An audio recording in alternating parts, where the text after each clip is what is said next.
What's up, everybody? A little crossover action here. 3 and Out, Orange and Black Insider, both part of now the Believe Podcast Network. We're going to start building that library of shows, so go check that out. We'll put the link in the description for this video and everything, so you can start resubscribing to our channel feed here. But the Bengals did some work this weekend. Yeah. Not all the picks were popular among the masses.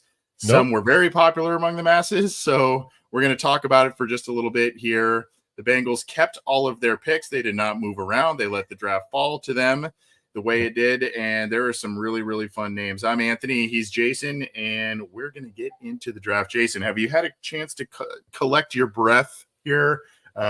Busy weekend for us, but not only on this side, but on the writing side. Oh, absolutely. This is I mean, I love the NFL draft. It's like Christmas. You know what I mean? I kind of see the NFL draft as like the official beginning of the season. You know, now you got everybody's in the building. They're going to have some guys they'll probably bring in that are free agents still. But, you know, the majority of the names are in the building now. They're ready to go. This is day one, building to the Super Bowl, hopefully. So I do like what they did. I was surprised. There were some picks that surprised me. And the fact that they had 10 picks in the draft, I really thought there would be some sort of movement, you know, even if it was today. I thought for sure today they would move up and back to grab somebody that they liked, but they let everything fall to them.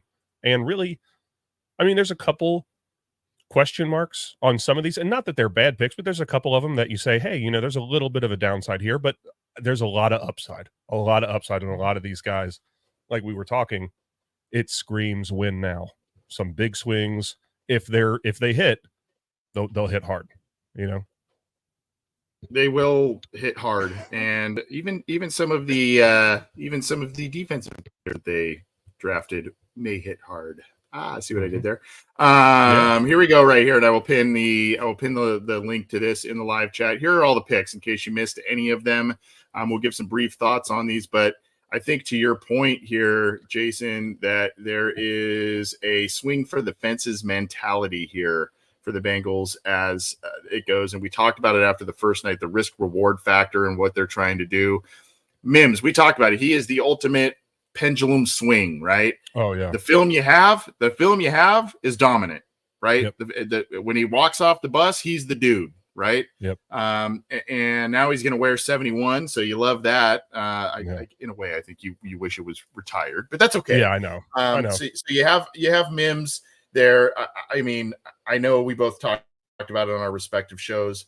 Like the pick, I get the logic. I am nervous about the risk with it because of injuries and or lack of tape. But this is where you're more comfortable taking this risk on at 18 instead of like number 8, right? If you had a pick in the top 10 and you go this route, you're going, man, I just can't really, you know, swallow that very well. But here in that spot, it makes sense. Right. And at 18, it makes sense also because they were such a run on offensive tackles before they went, they took Amarius Mims, because had they not taken an offensive tackle at 18, you don't know what they're looking at. I mean, Blake Fisher, who I think a lot of people thought would be like a round 3 guy, he went in the second round, you know, who knows who falls to them at 49. But I do agree with it. You know, if they had the 8th overall pick, you're looking at a guy who's got, a higher floor like Joe Alt, you know, someone like that. While Mims has a lower floor because there's not a lot of tape, though. The tape that does exist is stellar, unbelievable tape. And he seems to be such a natural pass protector. So just having him, and the fact that he doesn't have to come in and start right away is really nice. You know, you got Trent Brown, I did see. I think it's Trent Brown's only played more than 12 games a season twice in his career. Mm-hmm. So having Mims is nice. But if Brown stays healthy, the idea of Mims, Brown, and Brown all on the same goal line package, a short yardage situation. Oh, little Dennis Rowland tackle eligible. Yeah, there exactly. you go. Absolutely terrifying. Yeah. Chris Jenkins, the defensive tackle out of Michigan. Now, the Bengals had a choice of a few here. Sweat went surprisingly, I think, before to the Tennessee Titans. Brian Callahan taking a shot there. So he was not there. I don't know where, if at all, he was going to be on the Bengals board, because the next player we're going to talk about after Jenkins is another one that, you know, we can talk about on that situation too. But Jenkins, hey, character. I saw a guy that I liked his lateral movement across the line, kind of just as things kind of washed to us. You know, if things were going kind of outside, he would wash himself across the line and make some nice plays. I don't see a ton of pass rush ability at this point in time, but the Bengals really struggled. And granted, they got Rankins for kind of more the interior pass rush type of guy. The Bengals really struggled against the run last year. And so that's Jenkins' forte. And you know, also, I mentioned this last night. I mean, they also play quarterbacks that are extremely mobile throughout at least a third of their schedule with the AFC North. Yeah. That, you know, active guys up front that can move well laterally, even against those guys, makes a lot of sense. Yep. And he's really versatile. You know, Jenkins lined up in the B gap. He lined all the way up like a 5 technique. He can kind of do everything on the defensive line. He's a 3-down defensive tackle. I really like him, and he seems to be great locker room guy, you know, great passion, you know, the guy that's always in the middle of the huddle, kind of pumping everybody up. The way they talked about it, that Chris Jenkins was their guy all along, you know, and they were thrilled that he fell to them at 49. But I like him. I like Chris Jenkins. You know, that's a Michigan team that won the national championship. That defense was nasty all year long, and Jenkins was a big part of that. But yeah, his versatility, and then the rotation with him, Rankins, and Hill will just keep all 3 of them healthy as they go throughout the season. So yeah, I think it's a great pick. Yeah, I wonder if, let's just say, Jenkins had fallen to the top end. I can't remember where the Chargers picked, but if they had, and where they picked in the 3rd round, just offhand. But I just wondered if he fell a little bit further and fell to the Chargers, what Harbaugh would have done, you know, because Harbaugh was all about getting some beef in this draft and securing the trenches. So I wonder if he would have been in his plans there. The next one was the kind of wow pick, in a lot of different ways, right? Jermaine Burton, the wide receiver out of Alabama. And by the way, Georgia transfer. So, I mean, the Bengals love them some Georgia and Alabama players. They love the Bulldogs and the Rolling Tide. That's right. And look at the schools, by the way, on this list. Georgia, Michigan, Alabama, Texas A&M, Iowa, TCU, Arizona, Ole Miss, Miami. Not a small school guy in here. I mean, there are schools that are smaller than others, but not a small school guy in here. Every school's in a Power 5 conference. Yep. Great competition, all of them. Yep. So Burton, good speed. I wouldn't say absolute burner, but good speed, for like mid 4.4s, right? Really good hands. And it's not so much the initial explosion off the line. It's as he keeps going, all of a sudden you see that slight separation build down the field, right? And so all the skill set, this is one of those guys that probably wouldn't have been up there where Ladd McConkey was drafted, or, you know, where Ricky Pearsall was drafted, etc. It's the off-field stuff, the punching, I guess, of a female fan that rushed the field, and some maturity issues. Nick Saban was all over it, I guess, in the telecast when he was talking about him. But this was a wow pick in a lot of different respects, a risky one. But again, Jason, playing to this risk-reward thing. This is a guy like, hey, this guy has big playability. The Bengals have done these kinds of things with other players like this in the past on both sides of the ball. Chris Henry, Vontaze Burfict, other things, and they have paid off. Even if it's hey, this pays off for 3 or 4 years, and then we move on. Then it just kind of dissipates. This one kind of screamed a little bit win now to me. It did. I like Burton a lot on the field. He's a physical, athletic wide receiver who, like you said, has that extra gear when he really gets going.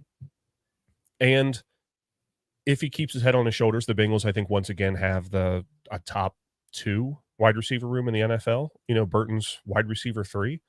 But this enables them to move all 3 wide receivers all over the place. Burton can play in the slot. He can play outside. Chase can play in the slot. He can play outside. They can move. You know what I mean? It wasn't like that for Boyd. Boyd had to kind of be in the slot. So having Burton with a little bit more speed allows him to move all the wide receivers around. So I like it. But like you said, there are some off-field issues. If it doesn't work out, if he can't keep his head on his shoulders, like you said, he's a rent-a-player, move on, whatever. But there's probably not many more wide receiver rooms better for him than Jamar Chase and T. Higgins. Right. And 2 season pros. Yeah. Go ahead. Sorry, I didn't mean to cut you off. No, I was just going to say 2 season pros. They're veterans now. They're both working on their second deals, and you think that a young kid comes in who's had some struggles with maturity, maybe he latches onto them and learns how to be a pro. Hopefully that's what happens.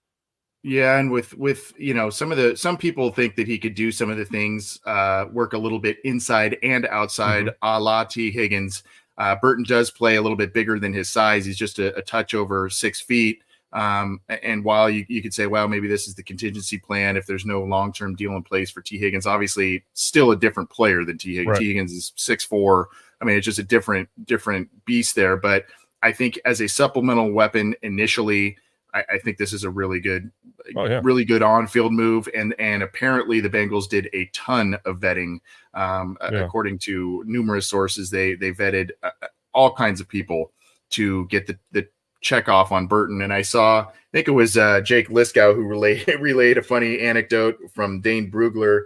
I think he was getting executives saying, just how bad is it with this guy? Because the film's insane. Right. And so that's it's just a funny anecdote, but kind of a little bit of a deviation from what the Zach Taylor and his crew like to do in terms of the character stuff, but they feel comfortable enough on who he is. And really, I mean, I know it's just a little 10-second clip, but the phone call thing and how excited Burton was and how, kind of polite he was to Taylor and stuff. I mean, you like to see that. The next pick in the 3rd round was a bit of a surprise. Not a big name that I think people were talking about a ton. McKinley Jackson, a big defensive tackle out of Texas A&M. Some people thought it was good value. Other people thought he was going to be a midday 3 type of player. Regardless, he's huge, right? He's 6'2", 326. I don't think he's going to wow. I mean, I know this, and we did the RAS. RAS with big nose tackles isn't really isn't really fair. But it's not. He's not going to wow you with the athletic profile. It's more, hey, let's rebuild with some big bodies. There's some stuff where you can say, okay, there's similarity. The college profile of DJ Reader coming out and him. I don't want to even put that on Jackson, that type of hype on him. That's not fair. The bottom line is this is he's a good player. And if you had questions about the character thing, Jackson was a 2-time captain at Texas A&M. So there's a lot of things there that, you like from a character standpoint. He's a guy to me, Jason, and this is kind of how I wrote it up in the Cincy Jungle write-up. He's not the guy that's going to blast through the line and get tackles for loss after tackles for loss, right? Right. But he is a guy who will stand at the point of attack and get you a run stuff, a short game, right? Yep. He's not going to get you the wow plays. He's just going to get you the plays that maybe heavily contribute to the opposition's drive stalling out. Right, yeah. So McKinley Jackson's the kind of player that he goes in and he does his job and nobody ever knows about it. Nobody ever talks about it. No one ever sings his praises because he clogs up the middle, doesn't, what he does on the field doesn't show up on a sexy stat sheet, but he frees everyone up around him. He takes all these blocks, he soaks all these blockers up, holds his ground. It allows guys like Jermaine Pratt, Logan Wilson to play freely behind him. It allows maybe the other defensive tackle to move in a gap. You know what I mean? And it's now DJ Reader could do that and so much more. But if all we get out of McKinley Jackson is just the ability to do that in his rookie year, that's all they need him to do right now. He's not a 3-down guy. Put him in on 1st down or short yardage situations and let him just clog up a hole. You know what I mean? I don't think it's Oh, go ahead.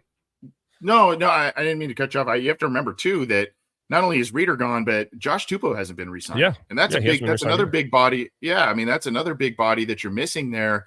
And so I think the Bengals are having a bit of a different focus on the defensive line and the interior and what they want to do. They're kind of moving away from having so many of the big, true nose tackles. Maybe they're on the field for 1 or 2 downs in a series type of thing. But and they're kind of going with more of the Chris Jenkins mold, your Sheldon Rankins mold, that sort of thing. But I think you still need this body and this type of player in this division. You're going up against Derrick Henry. You're going up against Nick Chubb. You're going up against, Najee Harris. And you're going up against some big and physical good backs in this division twice a year each. And you need to rebolster this defensive line with guys that even if it's not, I'm going to blow past the blockers and get you a 5-yard loss, wow play. I'll be the guy that either takes on, absorbs some other blockers for others to make a play, or I'll be the guy that just, stops a run in its tracks for 1 to 2 yards instead of what was given up 4, 5, 6 yards last year. Yep. If you can hold guys like Derrick Henry, is Nick Chubb gone? Is he? No, I think he's still there. He was just Cleveland, hurt last year. Yeah. Right.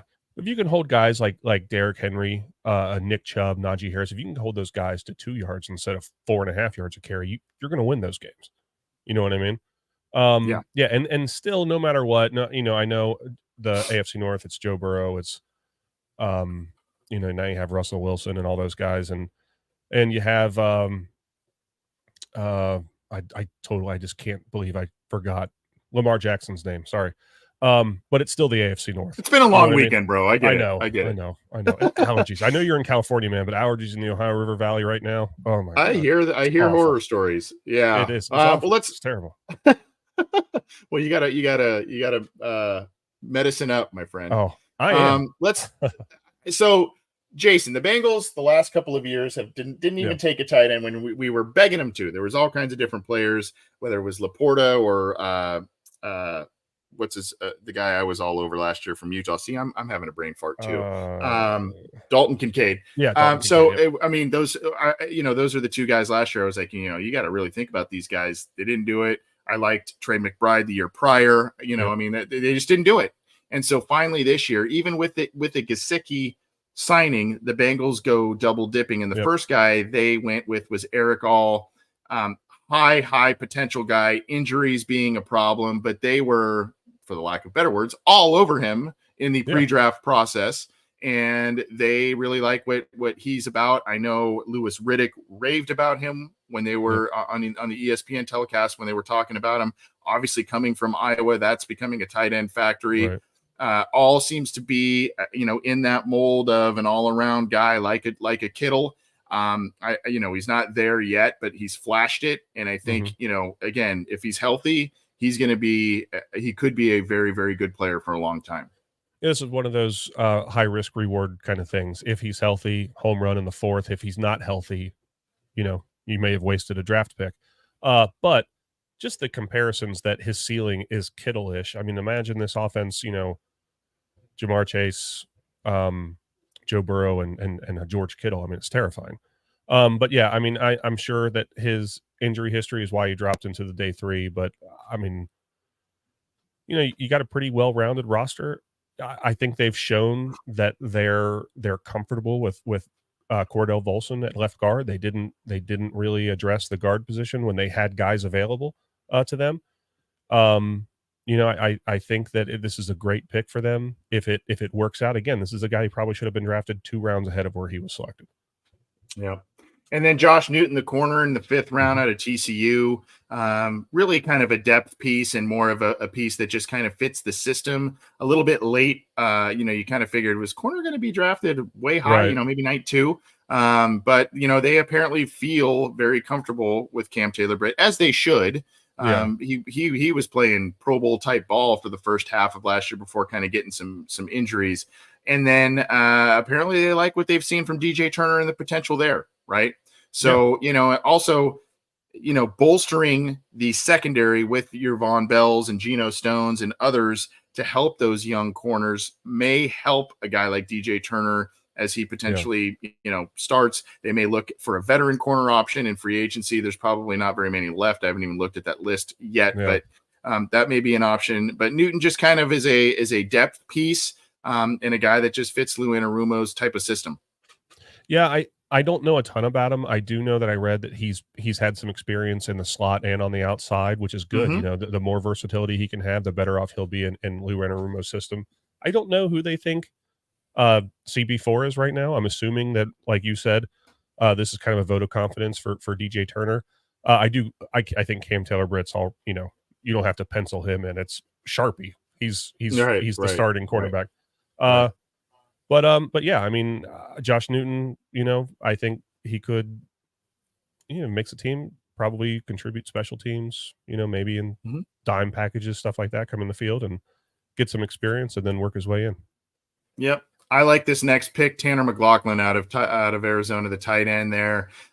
Some people feel, yeah, that's just about where he should have gone, and others feel that that was about 3 rounds later than they thought. Well, I mean, this was a guy that Daniel Jeremiah. I tweeted out that I was on a media call with him about a week and a half ago, and he just raved about this. This was his number 2 tight end in the entire class. Yeah, Daniel after Brock Jeremiah. Bowers, I saw that. Yeah. So I mean, and he's not the type of player that Bowers is, but he is very well rounded. He is a player that is known for his route running ability, his ability to pass, protect, and just catch the ball and work the middle of the field. I like this pick. I think also it was one of the weakest positions by far, even with Gesicki, Tanner Hudson, and Drew Sample re-signed. I still think you needed some other stuff in the cabinet here, and between All and McLaughlin, you got two players with really good potential to be kind of really long-term good players for this team. Yeah, Gesicki's on a 1-year deal, and he's kind of more of a slot receiver in general, I think, anyway, than a true like inline tight end. But both Erick All and Taylor McLaughlin, I think, could contribute to this team in the long term for a long, like a CJ Uzama kind of guy. They're tight end ones. They're really really well. They work well with. They've shown what they can do in college, and catch on with Joe Burrow. Sky's the limit. I really like that one a lot too. Yeah.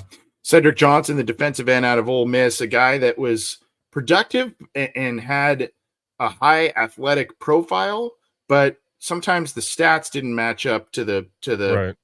what you saw as his build and his speed and everything. Some of the things I saw, you kind of feel like there was in some of his pass rush film that I saw, you kind of see a little bit of, it almost looks like hesitation trying to find the right route to the quarterback type of thing, but he produced. He's had some good, good games, and it was more just a consistency thing for him. But he's got the tools, and so that's where you kind of say, well, round 6, that's why he's there. He's got the tools, but he never really consistently put it together. I think I heard he had about 19 career sacks in the SEC. So, a guy, again, you can never have enough pass rushers, even if it's a supplemental piece. You're still waiting for Joseph Asai to break out. You have Miles Murphy there. You have the Trey Hendrickson situation, which I don't know what's going to happen there. Sam Hubbard's getting up there in age. So, I mean, hey, let's get a little depth here. Pass rushers are always at a premium, particularly ones that have a pretty good athletic profile like Cedric Johnson. Yeah, I think that's the big thing with guys like this is you can teach guys to be effective passers. You can teach guys where to put their hands. You can teach guys how to, and you can't teach someone to be a better athlete. And that's just something that you're going to have or you're not going to have. So, when you're in is this a 6th round? Are we still in this? Yeah, late 6th round pick. You're talking about grabbing a guy who's a great athlete that you think that maybe he's a ball of clay. You can mold him into something good. If it works, great. If it doesn't, does it really matter? No. You know what I mean? No. So you're just at this point. You're betting on the traits, right? I mean, you're just betting on the traits to hit. Yep. So you get him in here, get him behind 2, proven edge rushers, especially Hendrickson. Maybe they can help him out a little bit. And if it works out, it works out. He's got the physical ability. Hopefully he's got the mental ability to be coachable and go from there. Daijahn Anthony, killer last name, by the way. Yeah. Ole Miss back-to-back, kind of a hybrid player, right? Yeah. He's about 6'1", mid 190s. Played some safety, played some big nickel. I kind of see a little bit of a Trey Flowers-ish type of thing going on here, where it's kind of a niche package type of player. If and when he makes the team and proves his worth, obviously probably going to have to work his way up through special teams. You also, he was known as a pretty good gunner in college, along with a good defender. You have DJ Ivy, who was showing a lot of good things last year, but had that late season knee injury, right? Yeah. So you go, okay, what's his recovery like? Is he going to be the same? I mean, you figure now it's, knee injuries, they're not all that. I mean, they are difficult to come back from, but nowhere near, Yep. what the problem was 30 years ago, 20 years ago type of thing. So Daijahn Anthony, I think, again, one of those hybrid players that Lou can kind of move around and try some things. Again, maybe a Trey Flowers-ish. I still think, I don't think he's a deep field player. He's got to be kind of closer in the box. He's got to cover shorter routes, but he's physical for his size. And I don't know, it could be a sneaky fun player for Lou to tinker around with. And if they get Trey Flowers 2.0, think about the tight ends that Trey Flowers used to help the Bengals cover it, and the tight ends that they have to go through Travis Kelce, at least, in the regular season and maybe in the playoffs. They're going to have to go through Mark, whatever his name is, in Baltimore twice. David Njoku's an athletic freak tight end up in Cleveland. So, there's a lot of tight ends, and if he's the kind of guy that Lou Anarumo can kind of turn into a Trey Flowers, where that's his specialty, I mean, it could really help. And that's what I like about this draft too. Is maybe, I don't like the word reach. Is, hey, there's a guy, like, I think that McKinley Jackson's the best example of this. Is some people are like, oh, he's taking the third round. That's a 5th, 6th round guy, but he does what the Bengals, he fills a niche or a role that the Bengals need filled. They don't have a nose tackle on the roster.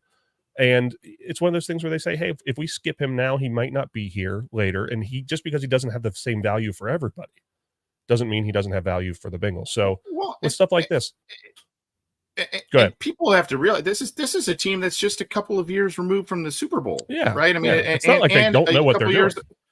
Well, not only that, it's just, this isn't a completely bare team that's rebuilding like it was, where you really have to hit, and you have to make sure that nothing's, right, a reach or perceived reach even. At this point, they're filling out depth. They're filling out different things. Now, are there things that I wish they did that they did not do?